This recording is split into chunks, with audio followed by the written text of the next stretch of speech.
Welcome to TTRPG Fantasy League. My name is Heath, and I'm here with Andy Johnson, of course, the resident expert here. That is right. I am just the expert. Let's leave it at that. In fact, I want that make that my new lower card. Thank you. Well, Heath, we are here today to talk about the new campaign for Critical Role. Welcome to Wildmount. Wildemount. Sounds like a Western, doesn't it? Yeah, it does. Wildemount. It is actually still in the same world as their previous, just 20 years later and in a new kingdom. And Heath, I feel we need to start at the beginning. The intro. Yeah, the intro is, let's just say, interesting. Yes. My opinion is, leave the 80s in the 80s. We all escaped that decade. There's a few good cartoons from that time. Quit dragging us back into it.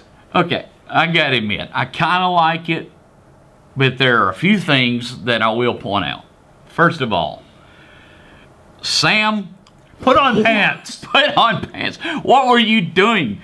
Some Urkel imitation or Steve Urkel thing? Come on, man. Some things you just can't unsee. No, and he's given us some things we can't unsee. There was that one convention where he wore the skin-tight bodysuit and put a loot crate box to cover the delicate parts.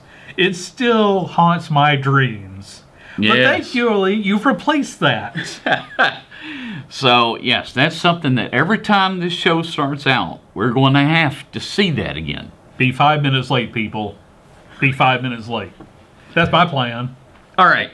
And everybody else I really like, and Matt Mercer looks really cool with the long hair and stuff like that.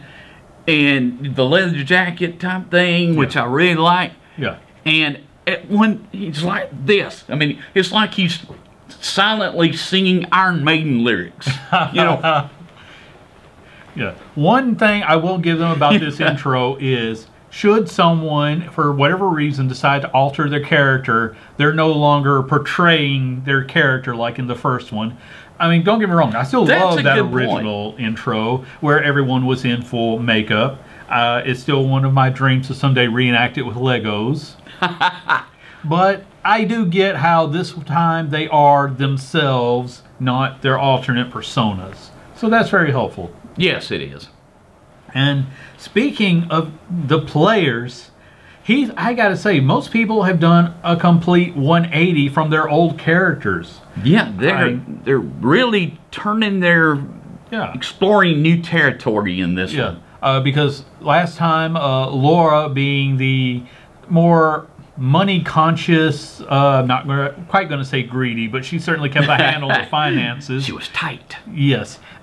This time she is playing the Tiefling Cleric Jester, and the comment from the fans is how much they love this cute persona that she is putting on. It is very Let's just hope she lives. Yes. Everyone wants her to survive. I mean, we want them all to survive, but they're only level 2. Death is more of a consequence now than it was when we last joined them, where death was an inconvenience. Death is just an inconvenience. Yes. Death is a way of life. Yes. It is one of the inevitable things. But then again, in D&D, you can always just come back as a lich. There we go. Now, there are a couple of characters that I gotta say I'm not really surprised about. Ashley has played, she was the gnome cleric Pike before, but this time she's playing a barbarian, an Aasimar barbarian. Now, I know what you're thinking, that is the exact opposite, and it is, but Pike hung out with Grog, so her playing the barbarian, I'm not surprised. Okay, so she's had some experience doing that before. Yeah, she was right there, kneecap to shoulder with Grog before, probably more ankle to shoulder. But anyway, so she's playing more of a muscle character, but she's learned from Grog. Right? Yes, she's trying to find her own catchphrase, but let's be honest, we really want her to stick with "I would like to rage." You can't do any better than that. Can't do any better. Now, a few other characters that really surprised me. Not so much Liam with his new character of Caleb the Wizard. He's still playing a very dark, not as emo character, but definitely someone with a dark past. Yeah. But we're left with so few clues. I think the one that's really surprising me, and if we're going to put someone up on the chopping block for how soon they'll die, sorry Sam, but not the brave. Your female goblin. Is that a pun? Not the brave? You know, let's wait and see. Because while she's definitely... Rogues aren't encouraged to be the frontline fighters. They're supposed to work in the shadows. So, but we're going to find out how much of a pun that really is going forward, aren't we? Yes. It's an interesting character. It is. For Sam. Yes. Just... I know he... Did you have to dress like her? Oh, please don't wear that. You know what? Fully bandaged, green skin, with a half mask. Maybe we do want to see Sam. It might work. It's certainly a lot better than what he did in the opening. Oh, that is true. That is true. But while that is very different and it's kind of shocking, at the same time, Sam is definitely known for being the player who tries to find the least likely character. Because that's how he described picking Scanlan for the first time, was asking his friends, what is the least liked combination? And someone said, oh, Gnome Bard. Nobody wants to play either of those. He rocked it. Yes. He put Scanlan to bed with his attempt to sing as not. You know, good luck to you on that accent. But at the same time, that's a little bit of why I put not as being the character who may not survive as long. Goblins aren't liked in society.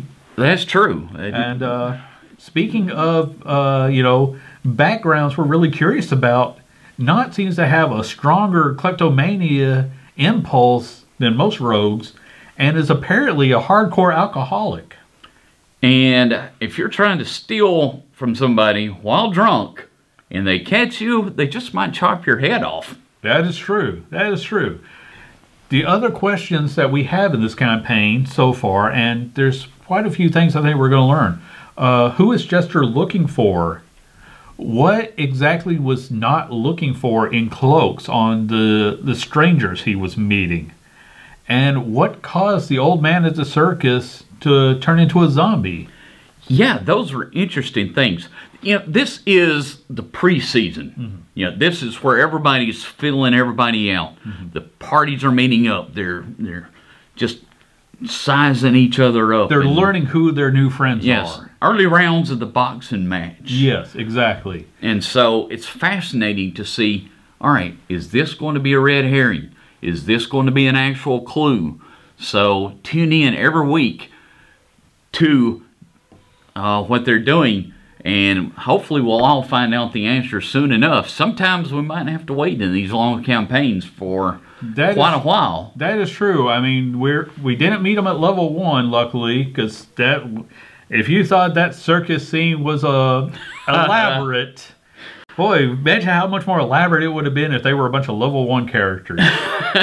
That's right. But tune in next time to the TTRPG Fantasy League, where we will keep you up to date on Vox Machina. Sorry, I keep calling them that. We're all going to have to Critical Role and the Waffle Crew, and we'll even be touching in on Acquisitions Inc. very soon, I'm sure. See you next time.